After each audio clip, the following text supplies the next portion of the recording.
Alright, welcome into my first impressions and thoughts about the hero of Dota 2 that was newly released into this game. So what I do is, I make a close look, then I'm kind of explaining the skills, just the basics of the hero, what he is about, what he does.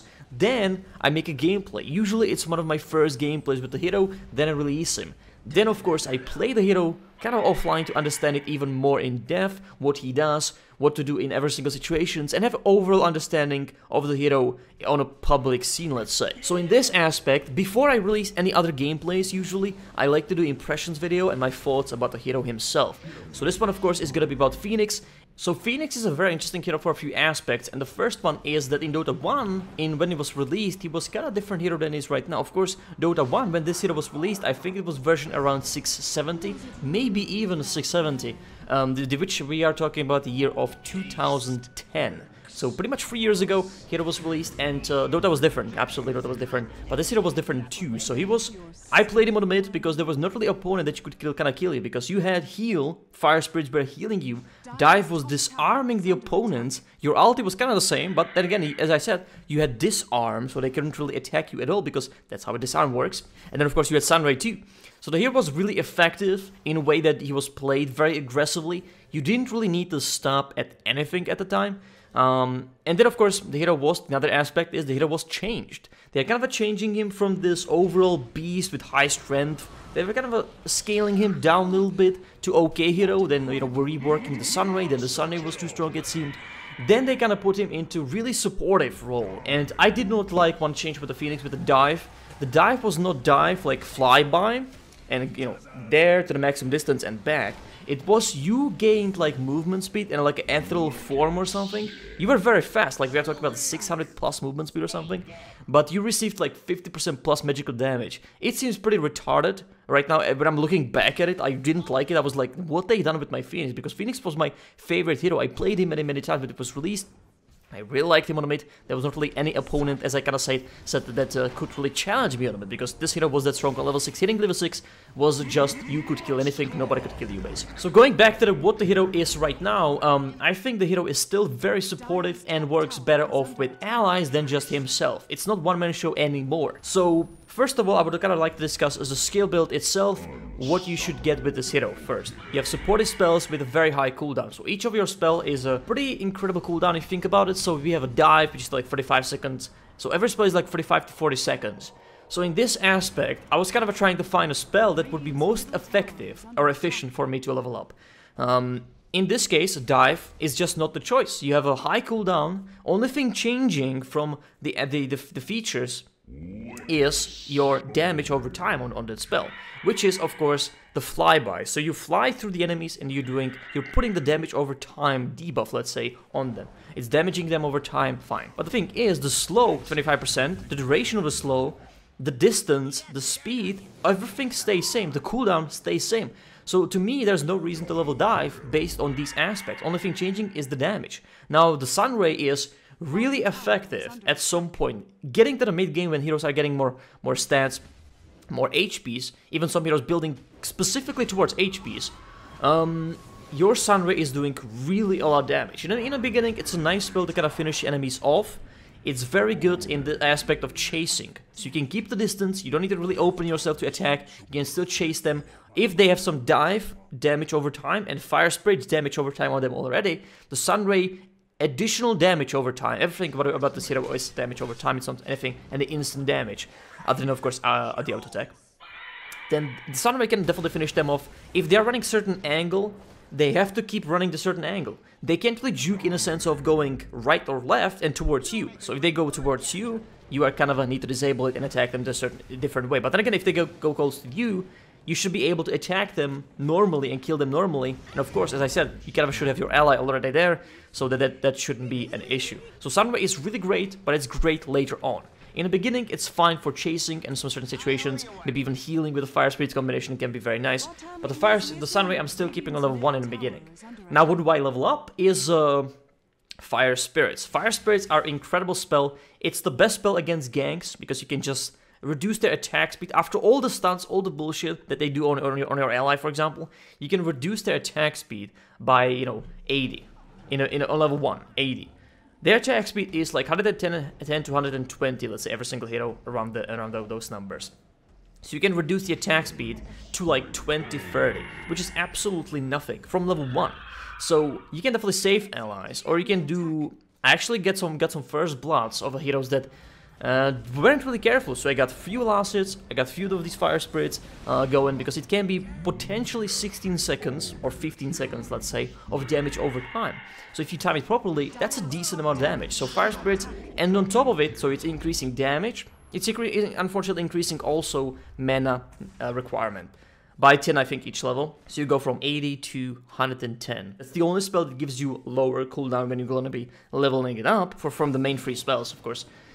I think fire spirits are the way to go. The attack speed reduction works pretty well at any point, and that's your main source of getting your ulti off successfully, the fire spirits. Saving your allies, initiating into the team, being annoying. So that is your main spell to be used in almost any situation. So right now we're gonna be talking about the lanes. I kinda mentioned it already in Close Look. I would like Phoenix to be with somebody. I don't like solo Phoenix. It's not necessarily bad for you to be solo. You can get your Tranquil Boot very fast. You can get your maybe Magic Wand to get very fast. And item-wise, that's kind of what Phoenix needs. He doesn't need anything else with Tranquil Boot. Let's say you're at level 7 already, and you have your Magic Wand. Let's say you have these 2 items, so you didn't get too much on the offlane. Well, that's enough, actually. That is enough. You have mana for every single spell of yours, plus the ulti activation, which is okay.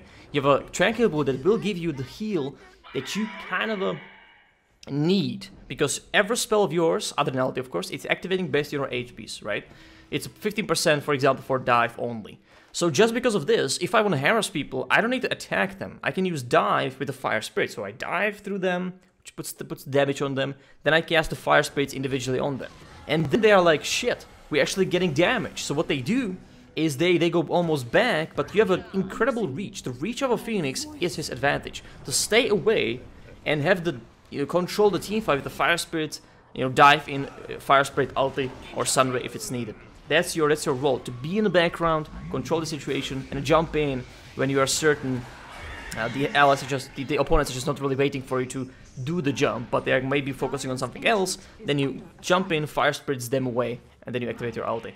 So item-wise, I think that's enough, these 2 items. You can work well off just 2 items as a Phoenix, which I think is kind of unique. If you have, like, for example, Terrorblade, you almost want to fucking get the 6th slot, but with the Phoenix, it's completely fine to just play. If you play correctly, you're gonna get the items, 100%.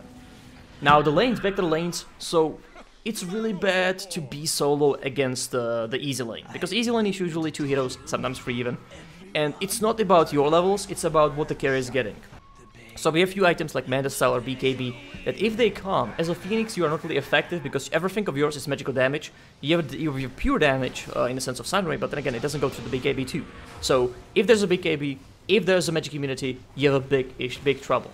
Why ask for the whole team against you to have BKBs when you can disable the one that is most important, getting the immunity item in a lot of cases, which is the carry? Because without the item, a lot of carries just can't really fight. So the fact is, why would you not do lane as off lane against the carry? That just makes sense. You can control, you can be annoying at some point with some levels. If like, let's say level 3 Phoenix, you can definitely control the lane with somebody. It can be anything almost. It can be Intelligence Hero, can be Venomancer with the slow, because then you can hit your fire spirits easily. For example, not necessarily on the carry, but maybe on the support. If you kill the support, then you have control over the lane too. So I like to play Phoenix and dual lane, 100%. I won, I think, most dual lanes as a Phoenix. And the off lanes were like half and half. But the problem was not me not winning it, the problem was the carry was getting the farm. So that's kind of a Phoenix in a nutshell, the beginning. Of course, the item build, it's nice to have the armor, so mech as a follow-up is very nice. You can cast the items through the dive. So what you can do action-wise, you can activate the fire spirits. So there's action, okay, the enemy heroes are stunning your guy, right? They're jumping on him. Usually when the enemies are stunning somebody, there's initiation on one of your teammates. They usually clump together, so ranger heroes attack from this distance. Melee heroes are running into it to attack it. So you have a perfect position waiting in the background, as I said, as a Phoenix, to activate fire spirits. You have your initiation through the dive, so you dive in.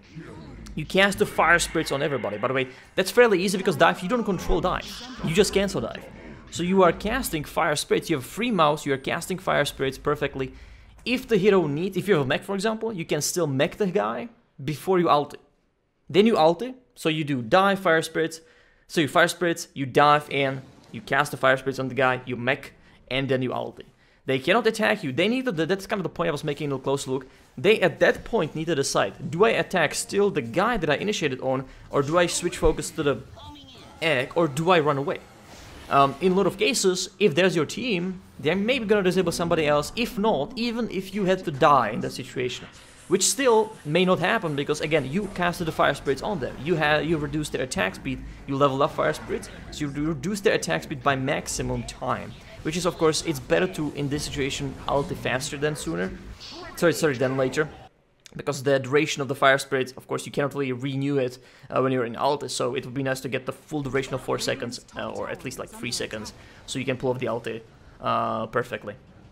So that's the situation, or if you don't have ulti, you can just Fire Spirit, they're initiating on one of your guys, you can Fire Spirit the guy that's attacking, or guys that's attacking, and Sun Ray towards the guy and your ally. So you are healing your ally with the Sun Ray, which is kind of important. They have a reduced attack speed. You can still recast the Fire Spirits on them, because at that time they are still trying to attack him, but they're like, shit, I cannot. So they might be turning back, which means again you can, you know, chase them with the Sun Ray, still casting the Fire Spirits on them, maybe even diving and finishing with a few assets. So Phoenix has many opportunities. The best way how to play it is from the distance. Be careful. The Fire Spirit use is the key. Okay, dive, Fire Spirit use is the key to pull off your ulti. I pulled off 90% of my ultis. Like, nevertheless, the game stage, even losing, you know, late game, I pulled off against carries 90% of my ultis because the use of the Fire Spirit.